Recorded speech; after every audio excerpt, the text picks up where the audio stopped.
Shalom Chaverim, I'm Steve Ben-Nun. You're watching Israeli News Live. According to Sputnik News and also Southfront and several other news outlets, they are reporting that Italian troops have actually entered into Syria. But yet, it's kind of a conflicting report that's going on.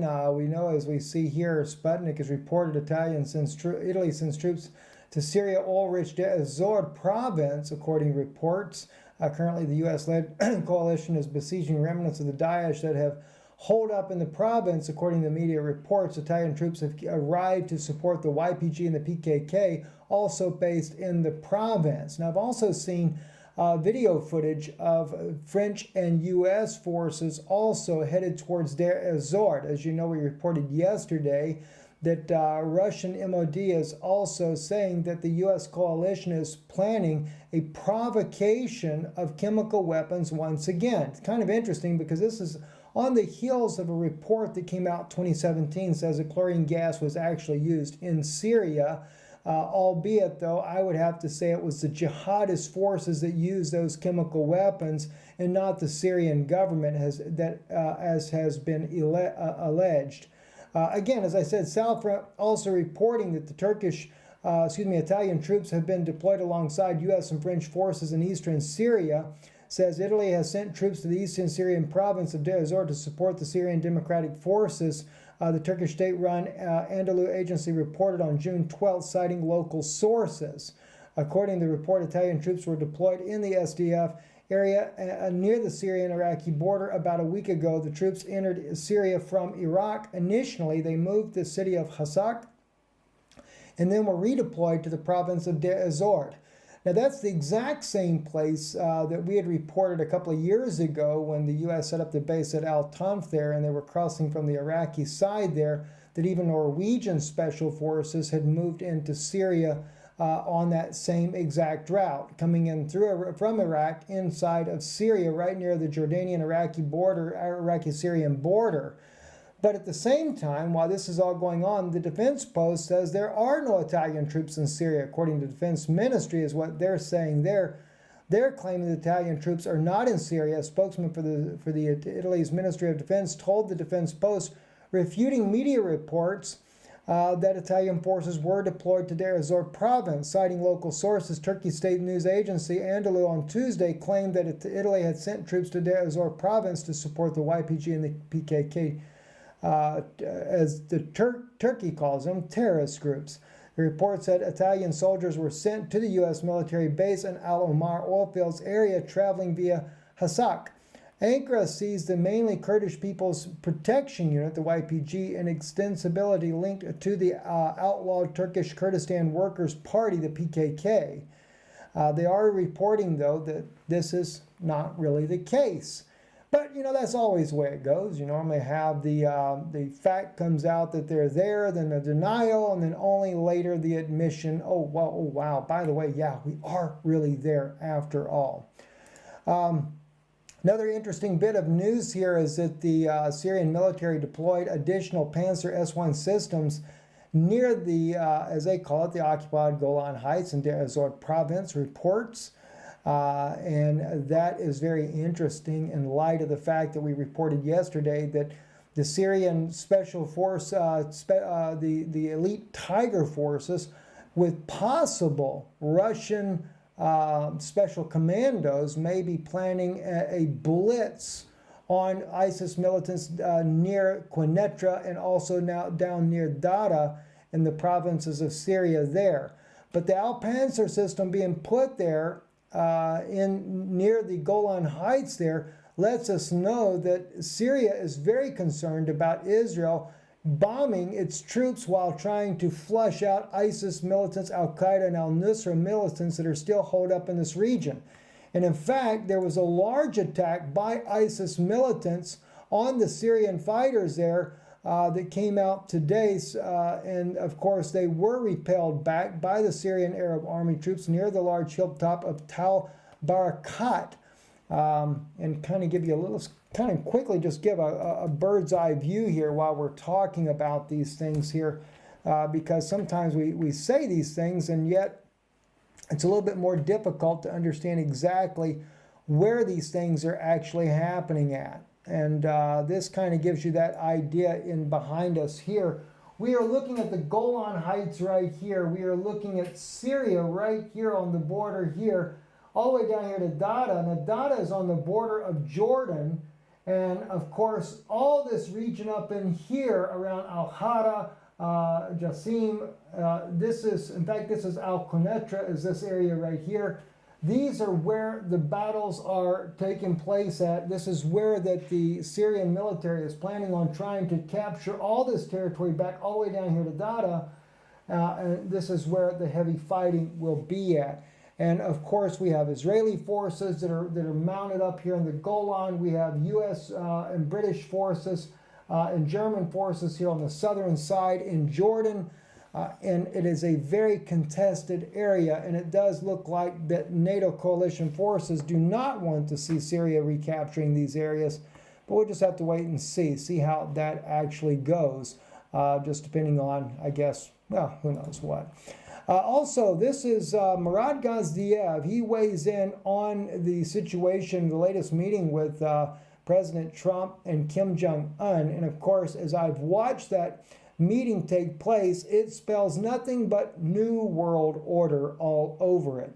I have been searching scriptures. Those of you that can see the screen well enough, and behind me here, I've been looking at Hosea, Micah, Zechariah, prophecies here, and some places I'm just looking and trying to see what we can glean from the scriptures there about what this all may mean. But here's what Murad Gaziev from RT had to say about Trump's his meeting with Kim Jong-un. Let me play this clip for you here.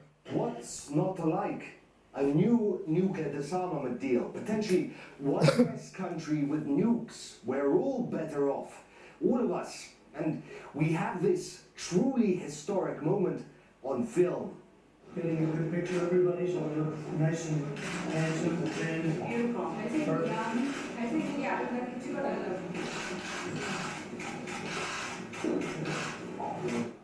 So why does Kim Jong Jr.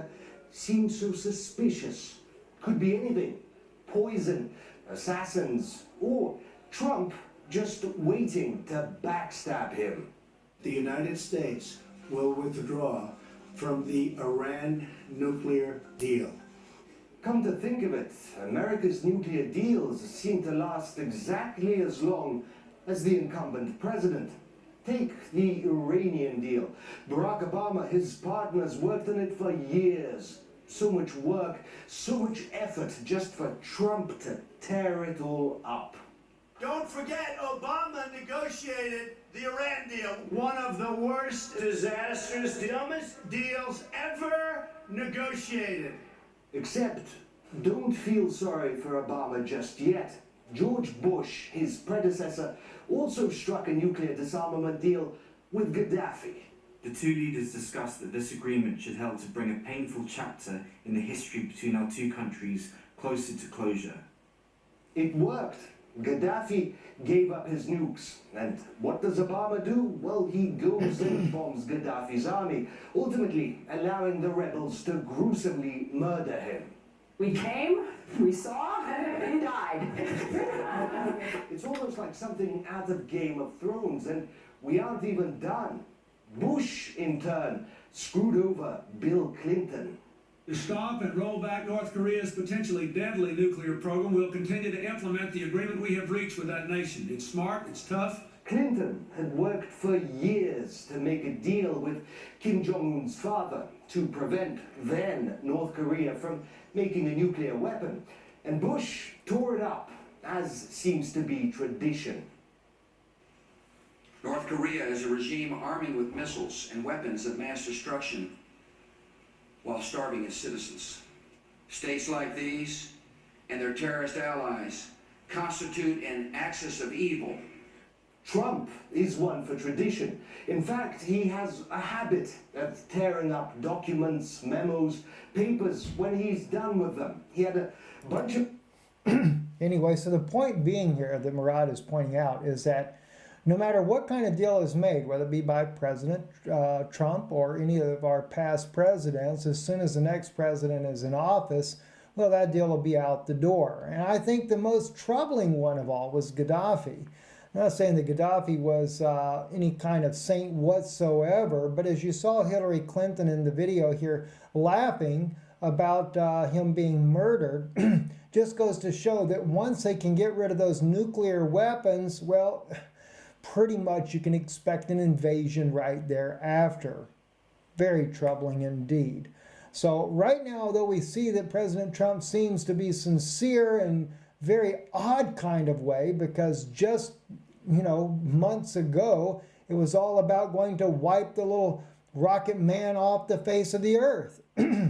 Now what is it? Well, it's kind of hard to tell. You just never can tell in these sort of situations. Swedish police find a cache of assault weapons and linked findings to a far-left group with political motive there. These were shipped into the country. That's a little bit disturbing, but what can you expect? I think this is all kind of plotted and pre-planned. And this article here was sent to me by a good friend of ours that watches Israeli News Live. Vietnam moves to shut down free speech on the internet. I think that was actually sent to me by Brother Serge there. And that was an incredible article that he sent there. Because those of you that may not know, let me first just let you know, Vietnamese legislators on Tuesdays approved a sweeping cyber security that could compel Facebook and Google to take down critical posts within 24 hours as a space for debate is crushed inside a communist country. By the way, look it up. I want you to take the time. Vietnam Vatican War. The author that actually brought the information out about the Vietnam War, that it was actually a Vatican War from the beginning, is an incredible read. I really encourage you to follow up on that just so you can get an insight of what is really going on. So that's it for now. Just wanted to kind of give you some updates, let you know we are working on some very interesting insights, biblically speaking. And I might just kind of share with you guys just a little bit, especially in Micah 7, going back over this more and more and more, especially because I'm going to be doing a message tomorrow called A Man's Enemies Are the Men of His Own House. I really was kind of pulled by the Spirit of God to go back into this once again. Look at this. As I shared with you guys recently, for the son dishonor the father, the daughter riseth up against her mother, the daughter-in-law against her mother-in-law. A man's enemies are the men of his own house. And I shared with you how that this, especially the first part here, the son dishonoreth the father, it's speaking of the fact of the covenant made between Laban and Jacob, Israel in other words. And I said that Ahab was the very man that broke that covenant. He was the son that dishonored his father. Well, oddly enough, as I was contemplating on this passage, I jumped over to chapter 6 of Micah, and wouldn't you know, the very last verse, for the statutes of Omri are kept in all the works of the house of Ahab, and you walk in their counsels, that I may make thee an astonishment, and inhabitants thereof a hissing. You shall bear the reproach of my people. Well, what do you know? And then he continues on in chapter 7, and when we get down there, that the son dishonors the father, it was Ahab, just as I've been telling you guys all along. So the daughter riseth up against her mother. And remember, the mothers of Israel, all 4 of the mothers of Israel are all Syrians. But it can also apply within the nation of Israel itself. And the daughter always represents a future generation. And of course, the daughter-in-law, and that's because we married, back then it was Jezebel married into the nation, a future daughter-in-law, or in this case here, Jezebel being the daughter-in-law at the time, who rose up against what? The mother-in-law, which is Israel. So whether it be directly against Syria or be it against the Israelites themselves, Jezebel rose up against the very Israeli people of that day, the house of Israel. And now we see it even today as Shimon Peres being a modern, the son of Ahab, in my opinion. And he also has been the son that has dishonored his father. And of course, the daughter and the daughter-in-law, because Israel has married Rome into the covenant of Israel in modern days. And therefore, the daughter-in-law has raised up against her mother-in-law. So the true Israelites around the world are not going to be safe. Speaking about the true Israelites not going to be safe, this is kind of concerning as well. When Prime Minister Benjamin Netanyahu met with Kirsten Nelson, the U.S. Secretary of Homeland Security, says, I am happy that we are cooperating in the field of Homeland Security and other areas. We have no better ally than the United States. Interesting. Israel is training our FEMA, our Homeland Security, our police officers in America, and of course, I always say our methods are tried and tested. Who are they going to use them on, though, is the question, right? You do know Christians are pretty much high up on the terrorist list in America. Only guess what's coming next. I'm Stephen Van Hoon. You're watching Israeli News Live. A man's enemies are those of his own household. That's a mouthful in itself, isn't it? We're going to go deeper into that tomorrow, guys. Don't forget to thumbs up the video if you appreciate the work that we do here. If you want to support the work, we always do need your help in making this possible. Visit our website, IsraeliNewsLive.org. And in fact, let me just kind of jump over there so you guys can see our website. My wife is going to actually, I think, start working over there. I actually hit .co.il, by the way. We are .co.il as well, but when you go to .co.il, it automatically forwards you over to .org because it's linked that way. I bet the Israeli government is not happy about that either. But nonetheless, anyway, IsraeliNewsLive.org. This is our website here. I haven't written an article in a long time. I think my wife was the last one to write. American people are not awake. But our videos always pop up on here. And of course, if you want to donate, you can always click on there to donate. Or Patreon, that's another one as well. You guys might want to check out. We are in the process of putting together a new video for Patreon as well. And just, oh well. Anyway. Patreon.com/Israeli News Live. That's what I wanted to be able to show you there. But anyway, blessings to all of you guys. Thank you for watching, and we trust it's a blessing to you. Shalom, shalom.